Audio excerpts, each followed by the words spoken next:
日想問嘅咧係關於定型噴霧。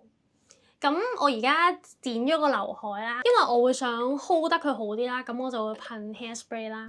我見佢有好多種，同埋有好多唔同嘅 level，即係佢有嗰個 number 咧係唔一樣嘅。咁我到底點樣去揀佢個 number 咧 ？number 最細係最柔軟，number 最大就係最硬嘅。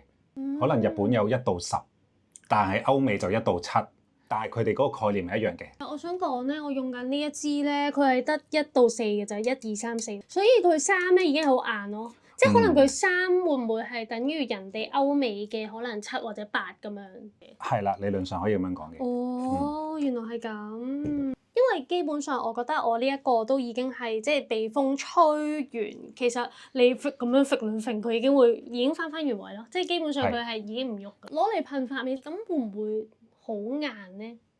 髮尾就唔想咁硬啦。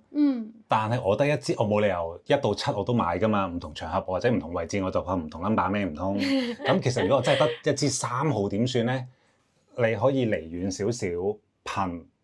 就唔好噴咁多或者咁集中，其實你噴少少嗰個霧氣咧，有少少滲透你條頭髮都已經 OK 㗎啦。但係你唔好係咁噴曱甴咁樣殺蟲水咁樣噴啲頭髮咯。你可以咁樣控制嘅，控制嗰個距離。噴之前搽少少髮尾油都得嘅，係啦，即係等佢有翻少少令新少少嘅效果。